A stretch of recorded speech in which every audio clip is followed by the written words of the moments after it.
January 30th, 1933, Berlin, Wilhelmstrasse. The winter air cuts through the German capital like a blade forged in the foundries of despair. Snow falls on the cobblestones, muffling the footsteps of a nation teetering on the edge of transformation. Inside the Reich Chancellery, a man with a toothbrush mustache and eyes that burn with the intensity of 1,000 grievances raises his right hand. Adolf Hitler, at 43 years old, takes the oath as Chancellor of Germany. The room smells of tobacco, old leather, and something else, something electric, dangerous, intoxicating. Outside, torches begin to flicker in the gathering darkness. Within hours, columns of brown shirts will march through the Brandenburg Gate, their boots hammering a rhythm that will echo across continents. But in this moment, in this room, history pivots on the axis of a single appointment that conservative politicians believe they can control. They are wrong. 12 years later, the same man will die by his own hand in a concrete bunker beneath the ruins of that same city. His dreams of a 1,000-year empire reduced to ash and rubble. The distance between these two moments, between the intoxication of power and the desperation of absolute defeat, contains within it one of history's most studied yet misunderstood transformations. How does an Austrian vagabond, a failed art student who once slept in homeless shelters, rise to command the most technologically advanced military machine of his era? And how does that same figure, who brought an entire continent to its knees, fall so completely that his name becomes synonymous with evil itself?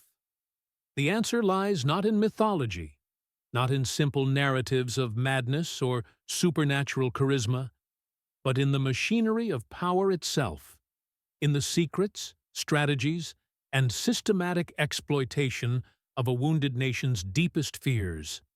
Germany in 1918 does not surrender on the battlefield. Its armies remain on foreign soil when the armistice is signed. This fact will poison German consciousness for a generation. The Treaty of Versailles, signed in the Hall of Mirrors where the German Empire had been proclaimed 48 years earlier, strips Germany of 13% of its territory, all its colonies, and imposes reparations calculated at 132 billion gold marks, a sum so astronomical it would take Germany until 1988 to pay. The German military is reduced to a skeleton force of 100,000 men. The Rhineland is demilitarized. The great shipyards that built dreadnoughts fall silent. But economic humiliation alone does not explain what follows. Weimar Germany, the democratic republic that emerges from defeat, is not merely poor, it is psychologically shattered. The stab-in-the-back legend spreads like a virus through the beer halls and veterans' associations. Germany did not lose the war. It was betrayed from within by socialists, communists, and Jews. This is a lie, but it is a lie that millions want to believe because it offers something more precious than truth. It offers someone to blame. Inflation devours the middle class. In 1923, a loaf of bread costs 200 billion marks. Life savings accumulated over generations evaporate overnight. A woman needs a wheelbarrow full of banknotes to buy a chicken. University professors become beggars. The social order inverts. Those who played by the rules, who saved and invested in war bonds, find themselves destitute while speculators and black marketeers prosper. The psychological trauma of this economic apocalypse cannot be overstated. It creates a generation that trusts nothing, not democracy, not capitalism, not the promises of politicians. Into this wasteland of shattered faith, Adolf Hitler steps with absolute certainty. He does not begin as a political figure. He begins as a voice. Munich, 1919. A 30-year-old war veteran with an Iron Cross First Class, a rare honor for a corporal, is assigned by the German Army's intelligence division to infiltrate the German Workers' Party, a tiny nationalist group meeting in beer halls. The army wants to monitor extremist organizations, but when Hitler attends his first meeting in the Sternecker, something ignites. During the discussion, when a professor suggests Bavaria should break away and join Austria, Hitler erupts. He speaks without notes, without hesitation, with a fury that mesmerizes the room. His voice, later described as possessing an almost hypnotic quality, does not simply argue, it incinerates opposition with the heat of absolute conviction. Anton Drexler, the party's founder, recognizes something dangerous and useful. He approaches Hitler after the meeting. "You have a gift," he says. Within months, Hitler is not infiltrating the party. He is becoming it. The secret of his early power is not ideology, not yet. It is his understanding of spectacle and emotion.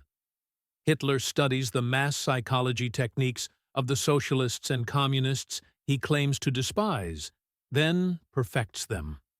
He adds the Roman salute, dramatic lighting, martial music, and flags, always flags, vast seas of red with the swastika, that ancient symbol he repurposes as his emblem.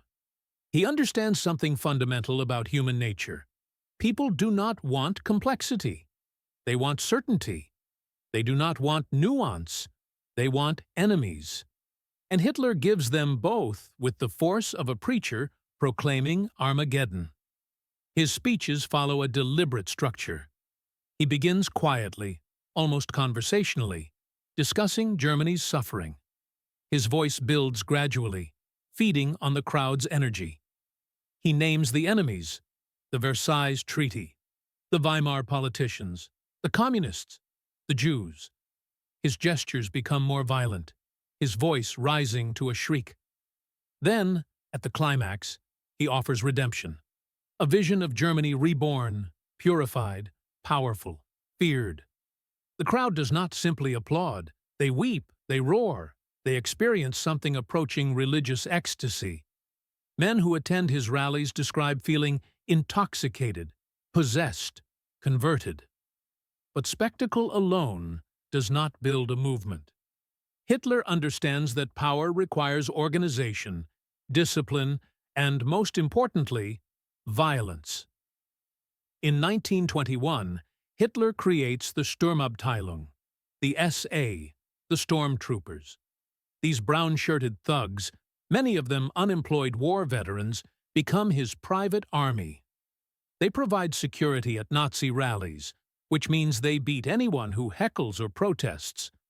They attack communist meetings, socialist gatherings, Jewish businesses. They turn political discourse into physical combat. This is not a side effect of Nazi strategy. It is the strategy.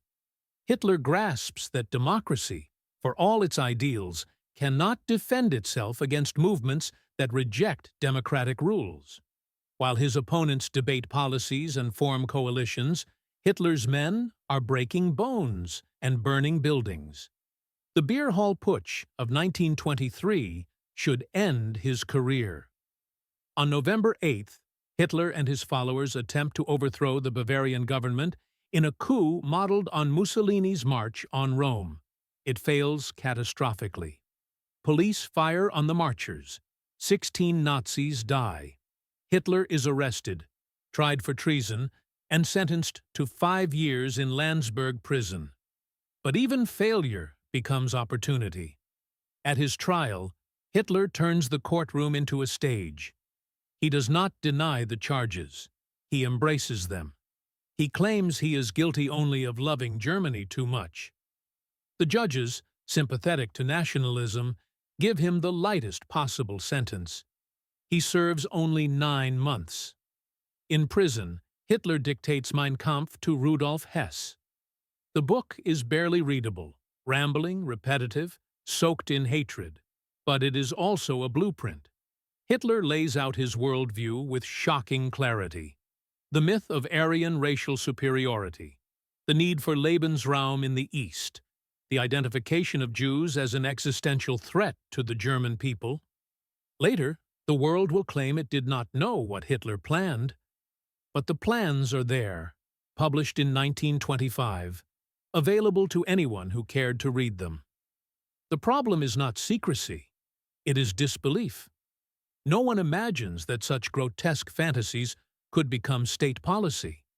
When Hitler emerges from prison, he makes a crucial decision. He will not seize power by force again. He will use democracy to destroy democracy. The years between 1925 and 1930 are the quiet years, the building years. The Nazi Party remains marginal, winning only 12 seats in the 1928 Reichstag election. Germany is recovering. American loans pour in under the Dawes Plan. Unemployment drops. Prosperity returns. In stable times, extremism has no audience. Then the world breaks again. October 1929. Wall Street collapses. The shockwaves reach Germany within months. American loans are recalled. Banks fail. Factories close. By 1932, 6 million Germans are unemployed. 1. Hitler's propaganda machine, now directed by the genius Joseph Goebbels, saturates Germany. Posters appear on every wall. Radio broadcasts reach millions. Hitler campaigns by airplane, a first in German politics, allowing him to speak in multiple cities in a single day. The message is refined, targeted. To workers, he promises jobs and bread. To the middle class, he promises order and stability. To nationalists, he promises to tear up the Versailles Treaty. To everyone, he promises to make Germany strong again, to restore pride, to punish those who betrayed the nation. The Nazis do not win a majority in free elections. Even in July 1932, at their peak, they win only 37% of the vote. But in a fragmented parliament, 37% is enough. The conservative politicians, desperate to break the political deadlock, make their fatal bargain. They offer Hitler the chancellorship, believing they have boxed him in with conservative ministers, believing President Hindenburg can control him, believing the office will moderate him. January 30th, 1933. Hitler takes power. Within 8 weeks, democracy is dead. The Reichstag Fire of February 27, 1933, is the pivotal moment. A Dutch communist named Marinus van der Lubbe is caught setting fire to the German parliament building.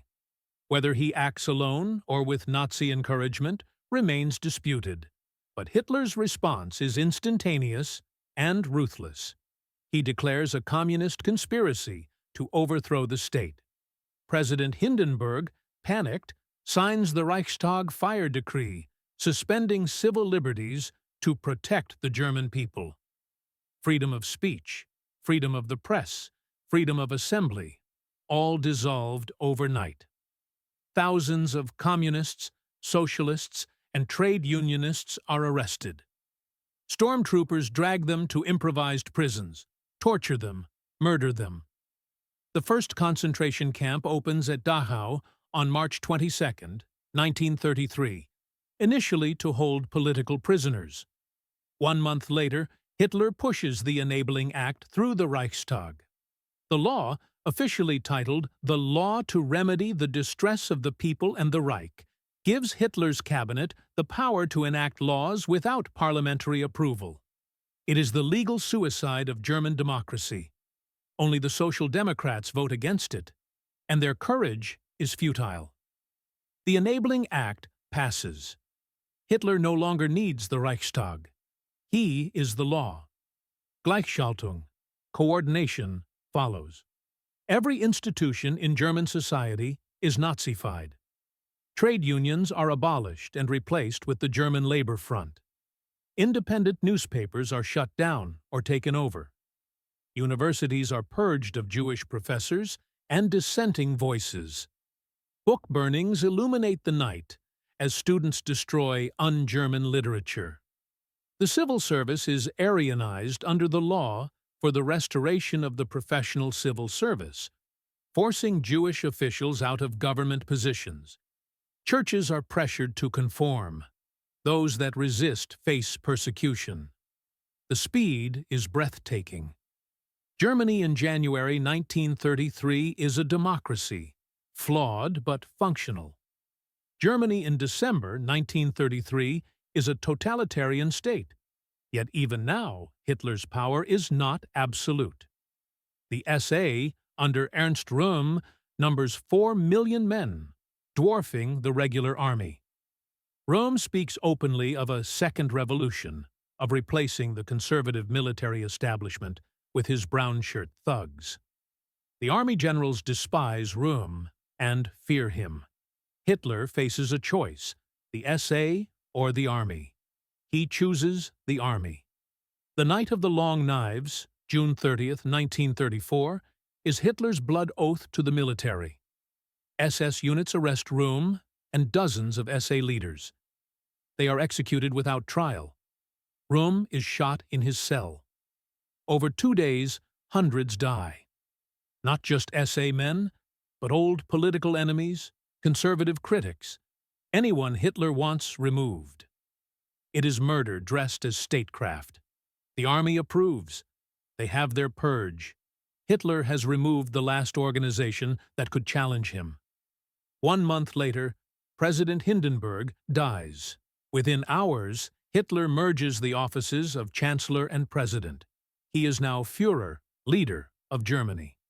The army swears a personal oath of loyalty not to the Constitution or the nation, but to Adolf Hitler himself. The transformation is complete. The failed artist, the homeless veteran, the beer hall agitator now commands absolute power over 80 million people. But power is not the same as security. And Hitler's secrets, the machinery of his control, are just beginning to hum. Totalitarianism requires constant surveillance. Hitler's Germany becomes a state built on fear and denunciation.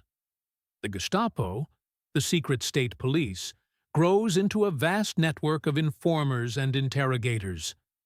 Neighbors report neighbors. Children are encouraged to inform on parents who speak critically of the regime.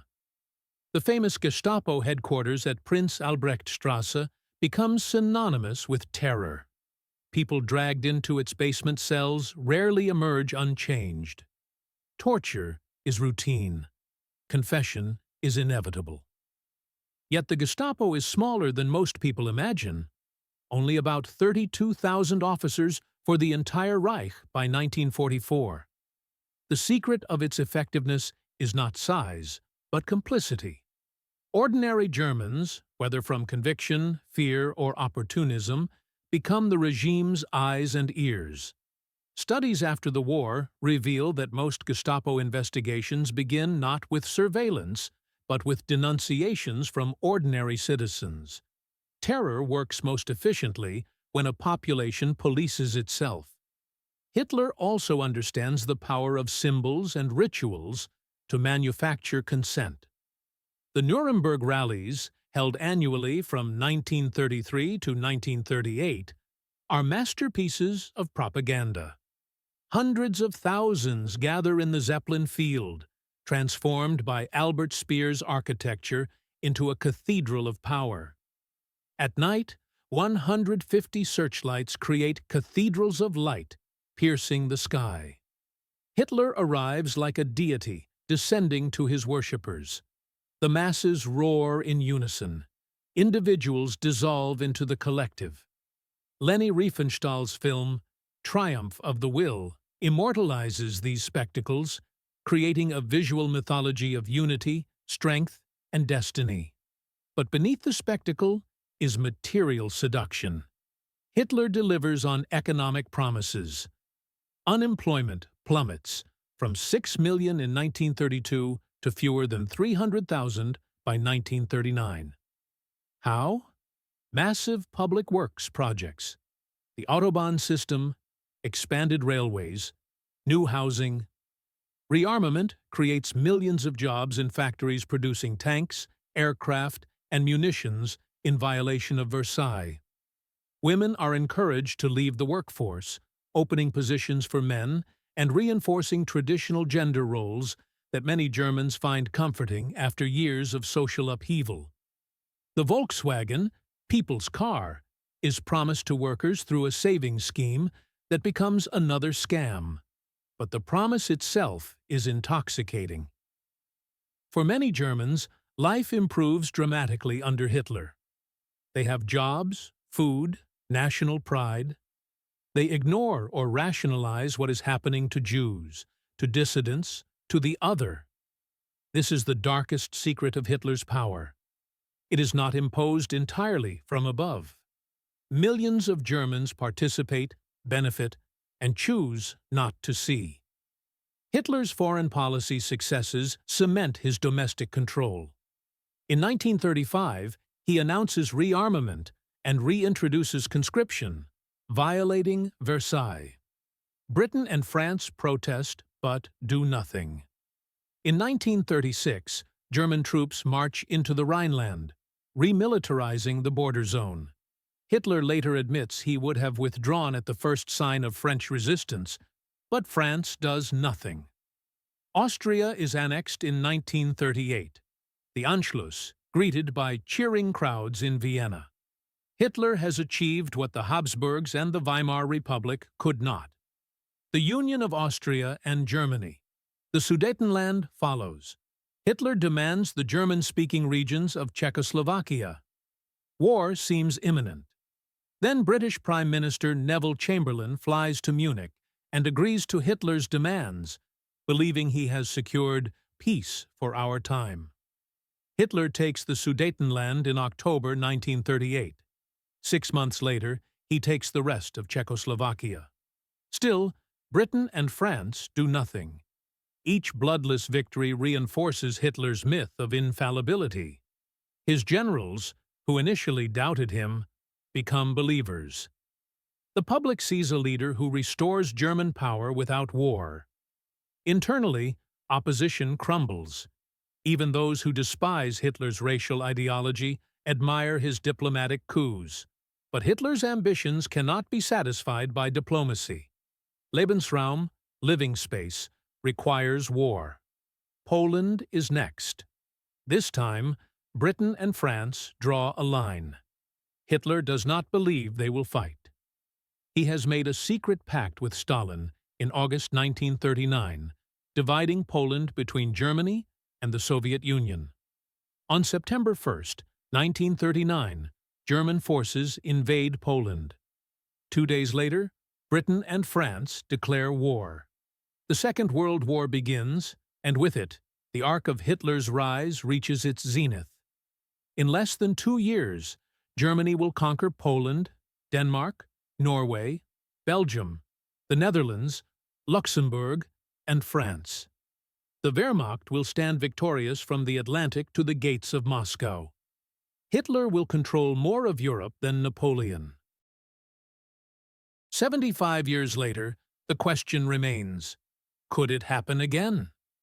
The mechanisms Hitler used, scapegoating minorities, exploiting economic anxiety, undermining democratic institutions, using spectacle and emotion to overwhelm reason, flooding society with propaganda, rewarding complicity, punishing dissent, are not unique to 1933 Germany. They are tools, and tools can be used by anyone who learns the lessons. The final secret of Hitler's rise and fall is that there is no secret, no dark magic, no historical inevitability. There are only choices. The choice of politicians who prefer power to principle. The choice of citizens who prefer comfort to courage. The choice of nations to look away from crimes until those crimes consume everything. Adolf Hitler rose because a nation in pain chose to believe his lies. He fell because reality cannot be denied forever. because genocide and conquest and totalitarian madness contain the seeds of their own destruction. But the distance between those 2 points is measured in 50 million dead, in cities reduced to rubble, in a continent transformed into a charnel house. The ashes of the Reich Chancellery have long since scattered. Berlin has been rebuilt. Germany has confronted its past with a thoroughness that is itself remarkable. But the warning remains, carved into history with a blade that cut continents. Power without accountability. Nationalism without compassion. Certainty without doubt. These are the ingredients of catastrophe. Hitler's rise teaches how fragile democracy is. His fall teaches how terrible the alternative becomes. In the end, Hitler's greatest secret is that he had none. Everything he would do, he said. Everything he was, he showed. The tragedy is not that he hid his nature, but that so many chose, for so long, not to believe what they were seeing until it was far, far too late. That is the lesson. That is the warning. That is the truth that echoes from the ruins.